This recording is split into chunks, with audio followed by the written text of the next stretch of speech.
Dans cette vidéo, nous verrons quelles peuvent être les différentes causes d'une absence de reproduction chez nos invertébrés. Elles peuvent être nombreuses, en règle générale, il s'agit d'un stress au sein de l'aquarium et un rien suffit.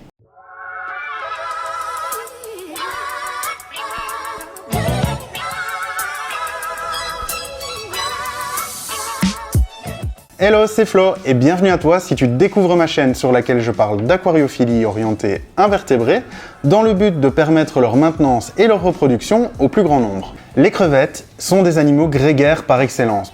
Il est important de les maintenir en colonie de minimum 10 individus, auquel cas elles se sentiront stressées et partiront se cacher un peu partout dans l'aquarium. Si tu as mis tes crevettes dans un aquarium correctement cyclé et que malgré tout elles ne se reproduisent pas, alors peut-être que tu n'en as pas assez. Pose-toi la question de savoir si tu as assez de crevettes pour le volume de ton aquarium et si elles se sentent bien. Un bon indicateur est de voir des crevettes qui parcourent en permanence l'aquarium et qui ne restent pas cachées dans les cachettes. Un point sur la qualité d'eau, très importante. L'idéal, si tu désires maintenir une colonie d'invertébrés, est de caler les paramètres de ton eau sur les paramètres de l'éleveur ou du magasin dans lequel tu désires les acheter. Et donc, un point important est de bien se renseigner sur les conditions de maintenance de ces derniers avant de se les procurer. Si je dis que la qualité d'eau est importante, ce n'est pas pour rien. Nos crevettes sont issues de sélection. Ce qui signifie que pour obtenir les différents patterns et les couleurs époustouflantes que l'on va retrouver dans nos aquariums, il a fallu différentes années pendant lesquelles on a sélectionné différents caractères, chose qui fragilise énormément la souche d'invertébrés. Cette fragilité se traduit par une sensibilité accrue aux variations des paramètres de l'aquarium et à la qualité de l'eau. Tu l'auras compris, la stabilité est un gage de réussite certain pour la reproduction d'invertébrés. Je rajouterai qu'un changement d'eau systématique d'environ 10% par semaine sera bénéfique à la reproduction et à la croissance de nos invertébrés. D'autant plus si lorsque l'on change l'eau, on la met de 1 à 2 degrés inférieurs à la température du bac, cela aura pour effet de stimuler la reproduction. Dernier point sur la qualité de l'eau, on évitera au maximum la montée des nitrates, nitrites et autres déchets azotés qui peuvent être source de perturbateurs dans le cycle de reproduction de nos invertébrés. Un point d'attention sur la conductivité. Des variations importantes de cette dernière vers le haut ou vers le bas peuvent être source de problèmes de mue. En fait, on appelle ça un choc osmotique. Si la conductivité est trop haute, cela va rigidifier la carapace de nos invertébrés et ils ne pourront donc plus en sortir lors des périodes de mue. Si la conductivité est trop basse, cela va ramollir la carapace et ils auront également beaucoup de mal à en sortir pendant les périodes de mue. Or, c'est après la mue, donc en conditions molles, que la femelle va pouvoir être grainée. Il existe également ce que l'on pourrait appeler la pause hivernale. En plus simple, en hiver, avec la diminution des températures, les femelles ne produisent plus d'œufs dans la poche ovarienne et mettent le cycle de reproduction en pause. Contrairement à ce que l'on pourrait croire, ce n'est pas dans l'eau que les crevettes vont trouver les éléments qui vont leur permettre d'avoir une mue correcte et sans encombre.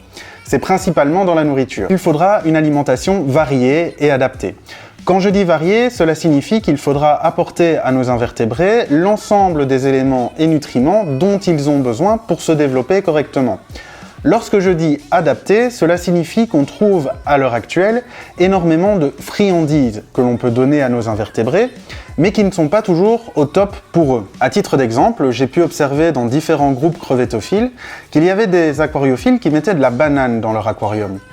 Alors, quand on voit en vidéo, les crevettes ont l'air d'adorer, d'apprécier, de se ruer dessus. Mais ce qui m'a marqué, c'est que souvent, je lis dans les commentaires qu'ils perdent leurs invertébrés. Et donc du coup, j'en viendrai avec ce point. Les friandises, oui, mais pas n'importe quoi, et on verra ça dans une vidéo de manière beaucoup plus détaillée. Une absence de reproduction n'est pas spécifiquement due à une instabilité des paramètres ou à des problèmes qui vont stresser nos invertébrés. Il se peut qu'il n'y ait que des mâles ou des femelles, ou tout simplement qu'elles soient trop petites, c'est-à-dire immatures sexuellement. Et malheureusement, nos crevettes ne sont pas encore autofécondables.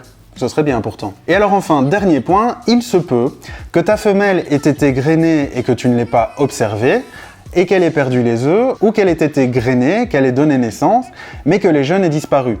Ça arrive plus fréquemment qu'on ne le pense, et malheureusement, on ne sait pas expliquer pourquoi. En résumé, on veillera à avoir au minimum 10 individus, à adapter les paramètres d'eau à la variété que l'on va se procurer chez l'éleveur ou en magasin, à veiller à la stabilité des paramètres d'eau, à faire attention à l'électroconductivité, à éviter d'avoir des déchets organiques présents en trop gros nombre dans l'aquarium, à alimenter de façon variée et adaptée nos invertébrés, s'assurer que l'on a des mâles et des femelles, que nos crevettes ne sont pas trop jeunes pour se reproduire, et aussi on comprendra qu'il faut un certain temps d'adaptation et que les crevettes peuvent parfois se reproduire mais que les naissances n'aboutissent pas. J'espère avoir pu t'éclairer un peu plus sur les différents problèmes que tu peux rencontrer avec la reproduction et t'avoir apporté les différentes pistes pour les corriger. Si le sujet t'a intéressé, n'hésite pas à t'abonner à la chaîne, activer les notifications et liker la vidéo.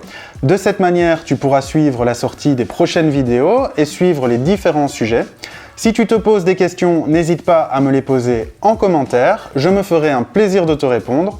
En attendant, prends soin de toi, on se retrouve très bientôt pour de nouveaux sujets.